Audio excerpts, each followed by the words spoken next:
Lo dijo en la primera hora. Muy bien, seguimos 7:38 en la mañana.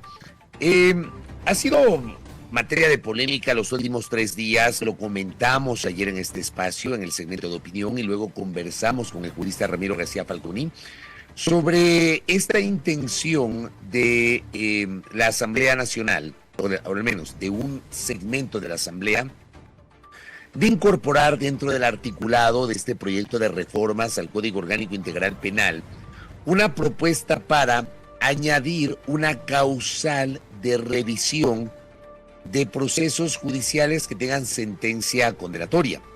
Esto, como digo, marcó mucho del debate el día de ayer. No hubo consenso y la sesión se suspendió. Esto pese a que inclusive el presidente de la Comisión de Justicia y ponente de la iniciativa, el asambleísta de Revolución Ciudadana, Fernando Cedeño, planteó 2 mociones, una para votar la mayor parte del proyecto de reformas y la otra para separar ese tema, más allá de que en el primer paquete aparecía una disposición general que también generó polémica. Bueno, generemos ahora una opinión distinta. Ramiro García ayer nos hablaba de su oposición, de su rechazo a esta intención de básicamente la bancada de Revolución Ciudadana. Pero Juan Pablo Albán Alencastro, que está conectado con nosotros, tiene una posición distinta, inclusive desde su condición de conocedor del funcionamiento del Sistema Interamericano de los Derechos Humanos. Le saluda el doctor Juan Pablo Albán. ¿Cómo le va, doctor? Fabricio, muy buenos días. Belkis, buenos días a quienes siguen a primera hora en este momento.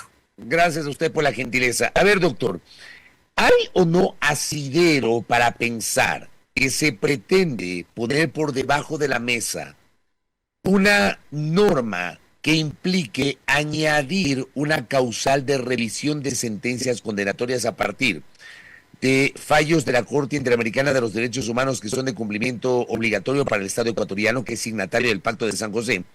Y 2, se incorporan ahí comités de derechos humanos de Naciones Unidas, y esto es lo que ha generado polémica, doctor. A ver, Fabricio, creo que la respuesta es en 2 partes, porque es verdad que genera suspicacias, a mí mismo me las genera, la forma en que se ha planteado esta propuesta de reforma. Seguramente tendría que haberse presentado de manera autónoma porque por su naturaleza ya la cuestión es polémica y requería un debate jurídico fundamentado. La segunda parte de la respuesta, en cambio, desde lo estrictamente técnico y por supuesto con todo el respeto a mis colegas que han expresado en estos días opiniones diferentes, en mi opinión sí es posible introducir como causal de revisión la adopción de un informe de un comité de las Naciones Unidas o de una sentencia de la Corte Interamericana de Derechos Humanos en que se declara que en el marco de un proceso adelantado en el plano de la jurisdicción interna hubo una violación, sea del debido proceso o del derecho a la tutela judicial efectiva, o de ambos. Y de hecho, en la experiencia comparada, efectivamente, ha ocurrido que algunos países han adoptado a nivel interno disposiciones legislativas para garantizar la implementación de las decisiones de los organismos de supervisión internacional vía recurso de revisión cuando se trata de violaciones de debido proceso o de la tutela judicial efectiva. Colombia y Argentina son ejemplos de ello. Guatemala es también un ejemplo de ello. Entonces, afirmar que es descabellado o que no cabe es desconocer que ya hay una práctica anterior en el derecho comparado. De ahí a la conveniencia en nuestro sistema de hacerlo o no, esa es una discusión jurídica diferente. Pero no podemos olvidarnos que nosotros hemos adquirido una serie de obligaciones que desde la Constitución del 98, no solo la actual, forman parte de un bloque de constitucionalidad y que no podemos en consecuencia dejar de observar. Parte de ello tiene que ver con cumplir de buena fe las decisiones que adoptan los organismos de supervisión, sean estos jurisdiccionales o cuasi jurisdiccionales, que es la naturaleza de otros órganos de supervisión. Tema y en el curso del debate, la legisladora Sofía Sánchez, por ejemplo, manifestó que quieren crear una última instancia por fuera de la Corte Nacional de Justicia al buscar pronunciamientos de grupos de amigos de derechos humanos para que delincuentes que han sido sentenciados tengan una oportunidad más con esa causal para la revisión de la sentencia. ¿Cómo lee usted esta afirmación? Porque aquí con este pronunciamiento cabe preguntarse qué pasa con la imparcialidad, en este caso, de las instancias internacionales. Creo, Belkis, que lo que evidencia ese comentario realizado por la legisladora es una profunda ignorancia sobre cómo funcionan los sistemas internacionales de protección y particularmente el sistema universal, que a mí lo que más me ha chocado en realidad en el curso de los últimos 2 días es ver cómo muchos juristas han salido a hablar cualquier cosa sobre el sistema universal sin entender qué es el sistema universal y cómo funciona. Se ha dicho, por ejemplo, el día de ayer que las personas que integramos los órganos de tratado somos seleccionados a dedo. No, somos elegidos exactamente igual que se elige a los jueces de la Corte Interamericana, es decir, por nominación estatal que luego debe ser objeto de votación. Yo, por ejemplo, fui electo durante la sexta Asamblea de Estados parte de la Convención contra la Desaparición Forzada de las Naciones Unidas, con la votación afirmativa de 62 países, de 68 que eran miembros en ese momento del tratado. Eso creo da cierta legitimidad al trabajo que desarrollamos, porque no es una designación a dedo, es una designación de los propios estados. Pero más allá de eso, quienes cumplimos una labor en los órganos de supervisión, tanto del sistema interamericano como del sistema universal, debemos cumplir con los requisitos convencionales para nuestro nombramiento. Ser expertos en la temática sobre la cual vamos a trabajar.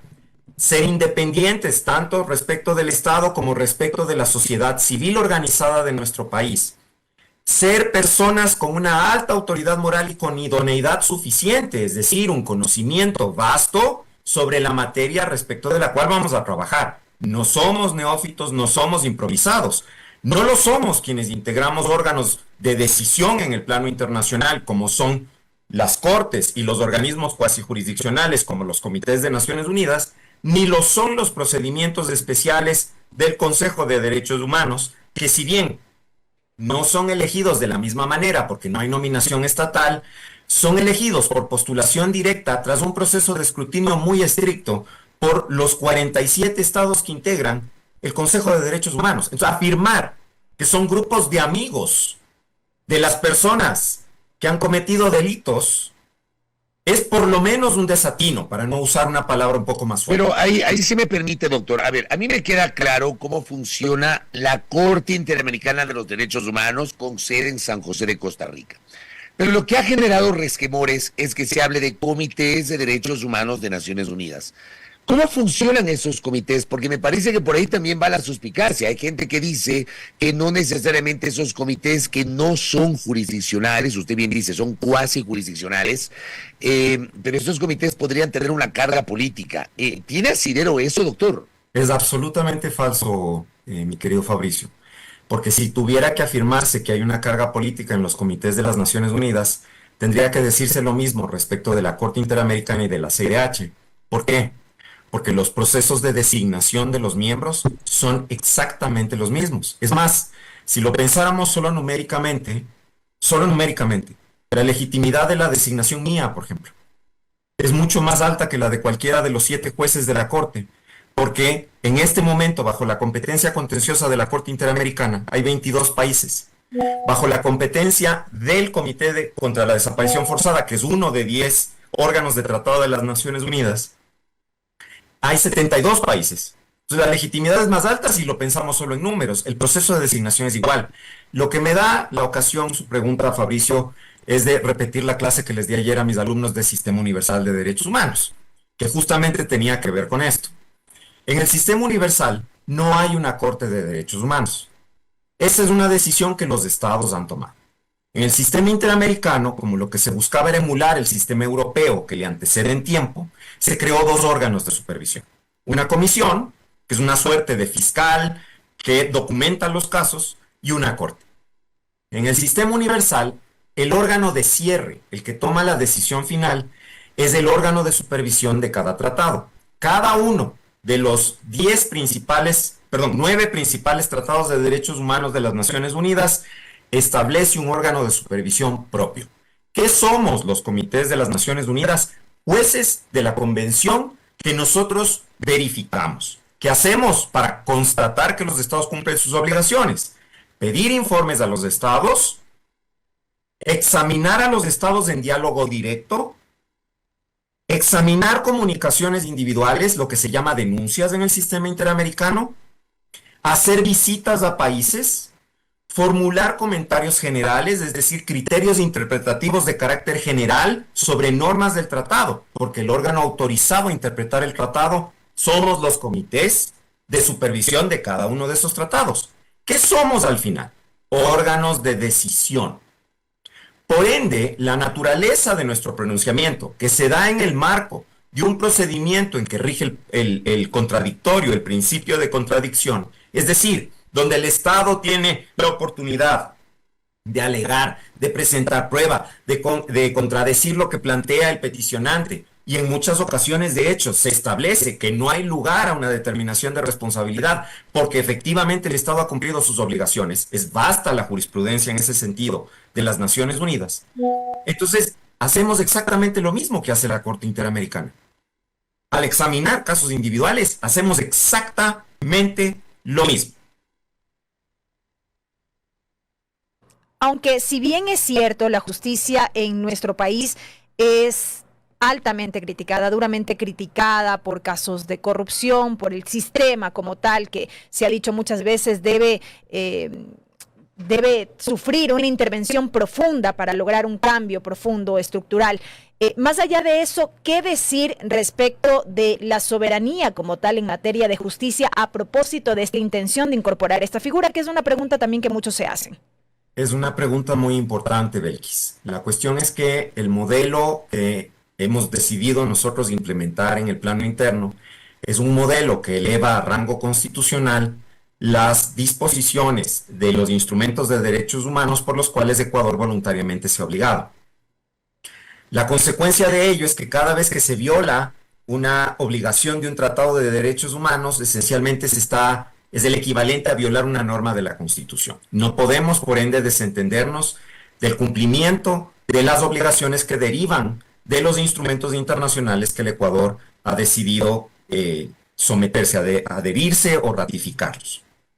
Y esto, entre otras cosas, incluye, y este no es mi lenguaje, es el lenguaje de la Corte Interamericana 20 años atrás.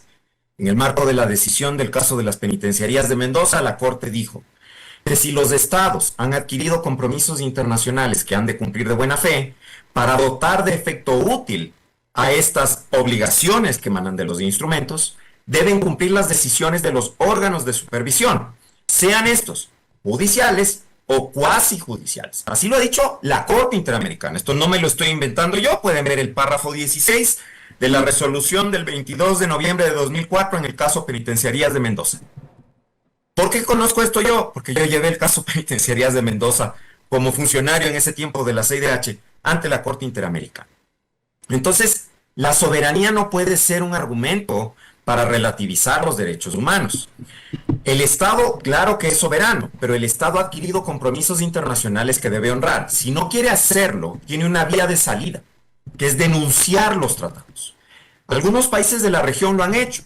Países cuyo récord en derechos humanos es dudoso, como Nicaragua o Venezuela. Esos son los que han denunciado los tratados de derechos humanos. Los demás ahí están.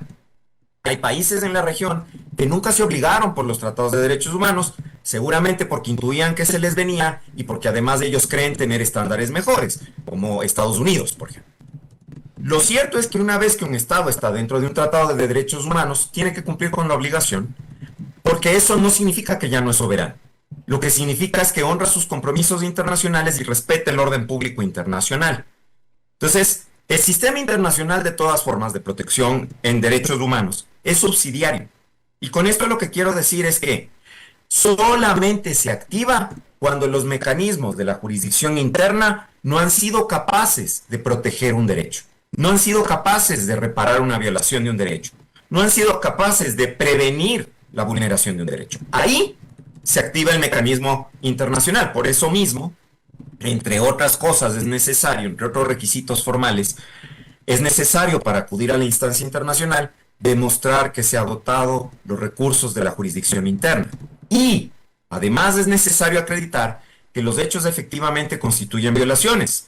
Es decir, los órganos internacionales no pueden actuar como una suerte de cuarta instancia. Esto tampoco es mi opinión, así lo han dicho extensamente todos los órganos de supervisión internacional en derechos humanos. No son una cuarta instancia. Es decir, un caso disfrazado en el que yo solo estoy inconforme con lo que se decidió no es suficiente, porque yo no tengo un derecho a ganar. Yo tengo un derecho a plantear un proceso o a ser parte del proceso y a pelear dentro de ese proceso en condición de igualdad con mi contraparte. Pero no tengo derecho a ganar los juicios. Entonces tiene que haber una efectiva violación de derechos, lo que se establece con prueba, no con los argumentos del que llega con una denuncia, Y con elementos de evidencia. Y con prueba nueva.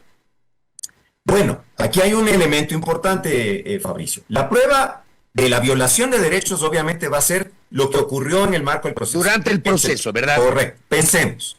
En el marco del proceso, a la persona se le llevó ante un tribunal excepcional creado solo para juzgarle a él. Clara violación del principio del juez natural.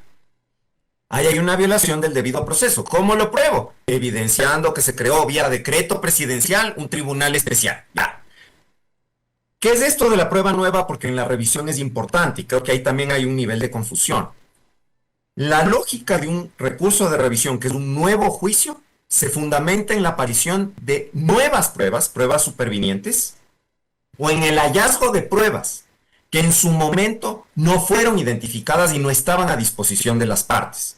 No se fundamenta en hechos nuevos, porque eso han dicho algunos colegas, que se fundamenta en hechos nuevos la revisión. No, los hechos son los mismos. Lo que hay es nuevos elementos de prueba que permiten tener una decisión diferente. Y una de las posibles pruebas de que el proceso no fue llevado a cabo de manera regular es que un organismo internacional emita un informe en el que comprueba, concluye que se violó el debido proceso o se violó la tutela judicial efectiva. Y aquí no se trata de ser ista o anti, Fabricio, porque yo no estoy defendiendo la postura de quienes plantearon ese proyecto. Lo que estoy diciendo es que técnica y jurídicamente sí sería posible, y la evidencia de ello son dos cosas. Uno, que en el derecho comparado hay varios ejemplos de que esto es así, y dos, que la propia Constitución de la República reconoce la obligatoriedad de las decisiones de organismos internacionales cuando entre las garantías jurisdiccionales que prevé en el artículo 93 incluye una que se llama acción por incumplimiento, que determina que cuando se incumple una decisión de un organismo internacional, cualquiera, la Corte, la Comisión, un Comité de Naciones Unidas, otro órgano de derechos humanos, que contiene una obligación clara y exigible, se puede ir a la Corte Constitucional para que la Corte Constitucional ejecute la decisión del organismo internacional. O sea, lo que usted nos está diciendo, doctor, es que un comité que puede de alguna manera generar esta alerta tendría la misma equivalencia que la Corte Interamericana. Desde el punto de vista de nuestra Constitución, si usted lee el artículo 93, totalmente. Y desde el punto de vista internacional, considerando que no hay un órgano jurisdiccional en el sistema universal, solamente hay los órganos cuasi jurisdiccionales que manejan un procedimiento contradictorio. ¿Por qué digo cuasi jurisdiccionales? Porque llevamos a cabo un proceso que es igual a un proceso judicial, pero no somos designados como jueces, sino como miembros, como comisionados en un comité. La diferencia está en la denominación del cargo. La actividad que cumplimos es exactamente la misma, Fabricio. Doctor, explicado todo esto, ¿Ecuador requiere en este momento este debate y este cambio en nuestro Código Integral Penal? ¿Hay urgencia en este sentido? Belkis, yo creo que requiere este debate. No creo que necesariamente requiere con urgencia este cambio. Le voy a decir por qué. Porque como ya está la acción por incumplimiento en el artículo 93 de la Constitución, si la orden que diera el Comité de Derechos Humanos de las Naciones Unidas, que es el principal órgano de tratado, el que supervisa el Pacto de Derechos Civiles y Políticos, fuera, haga un nuevo proceso judicial, es una orden que contiene una obligación clara y exigible. Haga un nuevo proceso judicial. Entonces, el afectado, ya con la decisión internacional, va a la entidad respectiva y le dice, se ordena un nuevo proceso judicial, le da el plazo que se establece en la respectiva legislación, no se cumple la obligación, va a la Corte Constitucional con la garantía jurisdiccional que está prevista en el 93. Es decir, urgencia no hay ninguna, porque vía de ejecución ya existe.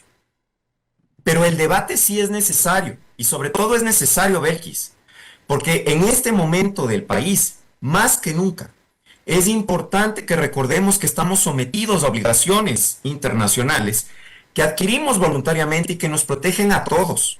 En el imaginario colectivo de los ecuatorianos, los derechos humanos existen para proteger a los sátrapas, a los delincuentes, a los más miserables en la sociedad. No, los derechos humanos los tenemos todos. Pero si tenemos a usted le han libertad dicho, de expresión, a si usted le han injustamente nos dicho, enjuician. a usted le han dicho que protege a los delincuentes, güey. Constantemente, Fabricio, y me lo han dicho de ambos lados. Claro. Ante el correísmo, y a usted le consta, me calificaban de agente de la CIA y de social cristiano, y con posterioridad al correísmo se me califica constantemente correísta, y ni lo uno ni lo otro, porque con toda franqueza sí se puede encontrar una posición intermedia. Oiga, doctor, pero sobre el tema de los comités, porque por ejemplo, ayer Ramiro García decía, si queda solo de la Corte es admisible, pero no de los comités. Y digo, es inevitable, y ayer alguien me escribía, ¿no? Y hacía la comparación con una resolución del Comité de Derechos Humanos de Naciones Unidas respecto del caso Isaías y la incautación resuelta en julio del año 2008, si la memoria no me es infiel, doctor. Hay esta comparación. Mire, precisamente, esa decisión, en su momento usted recordará, el señor canciller de la época, Guillaume Long, salió a decir que había ganado el Ecuador el caso, luego llega el informe, se determina que Ecuador había perdido. La disposición en ese caso tiene que ver con que, dado que la expropiación de bienes se llevó a cabo a través de un proceso que era un proceso irregular, porque era un proceso administrativo, sin oportunidad de defenderse, sin posibilidad de plantear recursos judiciales, etcétera, etcétera, tenía esencialmente que restituirse esos bienes y que sí se podía, y esto lo dice el comité, volver a iniciar un proceso para expropiarlos, pero un proceso regular. Es lo que dice la adhesión. Es decir, no le está diciendo al Ecuador, oiga, no tome esos bienes. Lo que le está diciendo es, no los tome así. Tómelos correctamente si los tiene que tomar. Justifique por qué los va a tomar y llévelos en un proceso regular. Y eso está ahora en proceso de ejecución.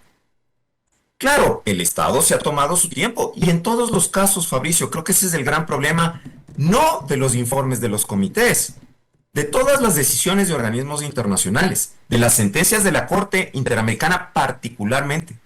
El Estado se toma muchísimo tiempo en cumplir. Los índices de cumplimiento son bastante bajos. Es lo que se cumple de inmediato, usualmente. El pago de compensaciones económicas. Pero cuando hay otro tipo de disposiciones, como haga otro proceso judicial, pida disculpas, adopte una ley, cree una política pública, el Estado se toma para siempre. Muchas de las decisiones adoptadas por el sistema interamericano están incumplidas, me refiero a las de la Corte, están incumplidas en la mayor parte de los dispositivos. Entonces, al final, tanto la sentencia como el informe se incumple.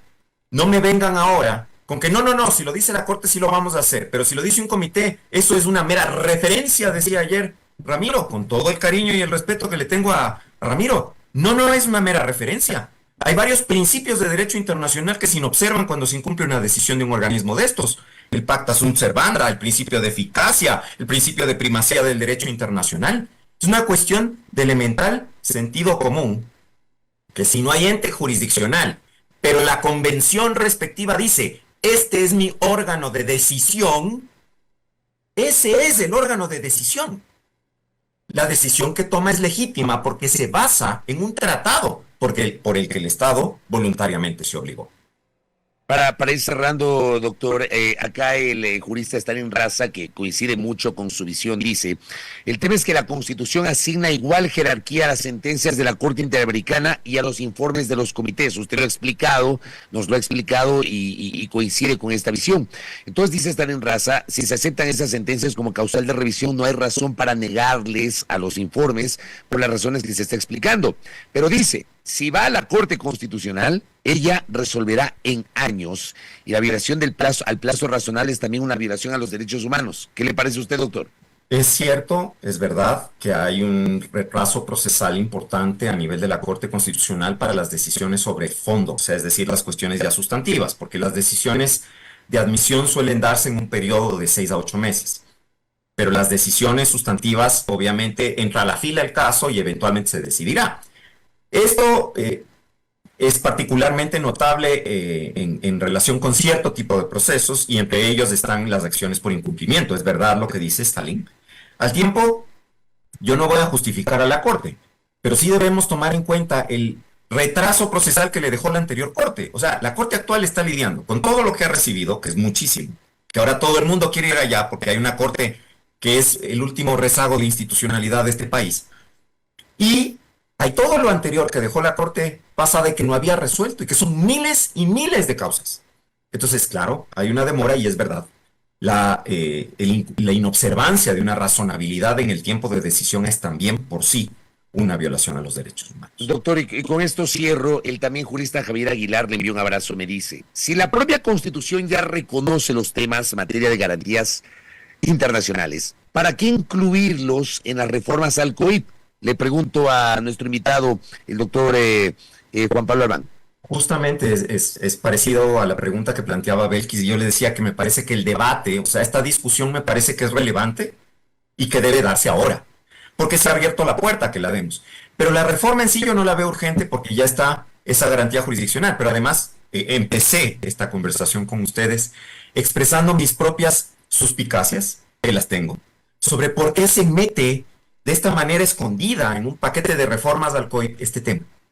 A mí me resulta muy extraño. ¿Qué es lo que yo cuestioné ayer? O sea, yo sí creo que el tema tiene que ser debatido, pero me llamó la atención que nos hayamos tenido que enterar ahí de refilón, porque no era el tema madre de este proyecto de reformas, y resulta que ahora, cuando hay, creo yo, temas muchísimo más urgentes para discutir, para debatir, resulta que la opinión pública se ha concentrado en este tema respecto a las reformas al COIP. Yo coincido con usted, yo creo que es un tema que debe ser ampliamente debatido, por eso la importancia, por ejemplo, ayer escuchamos a Ramiro García, hoy lo escuchamos a usted, y así debería ser el debate para enriquecernos en esas posturas, pero sí me incomoda, por utilizar ese término, que se lo meta así, camufladamente. Yo lo sentí así, doctor.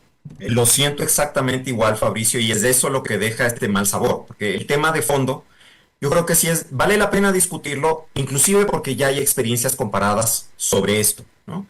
Que no son todas iguales, por cierto, también hay países que son reticentes a cumplir, hay ejemplos claros. Ayer citaba Ramiro el caso Fontevecchia. Fontevecchia dio lugar a un debate a nivel interno en Argentina, donde ya tenían institucionalizado un mecanismo que motivó que la Suprema básicamente diga, habrá ocasiones en que yo no quiera cumplir. Eso es lo que dijo la Suprema Argentina. Y lo mismo ha pasado en decisiones emitidas respecto de Brasil. Entonces, la experiencia comparada, de hecho, no es pareja. Sin embargo, hay una experiencia comparada que deberíamos conversar, a ver qué es lo que a nosotros nos convendría, si algo, tener. Doctor Juan Pablo Albán Alencastro, le quiero agradecer por estos minutos para tener su posición también sobre este tema e ilustrarnos con su criterio. Muy amable, doctor. Gracias, Fabricio. Gracias, Belkis. Buenos días. Gracias a Juan Pablo Albán Alencastro con su posición en torno a esta intención de reformar el COIP e incorporar esta causal de revisión de sentencias condenatorias. 8:06, voy a la pausa, sigo en Cuenca y en minutos estaremos dialogando con la politóloga Grace Jiménez, aquí en A Primera Hora. Primera plana. Todas las noticias, todas las voces.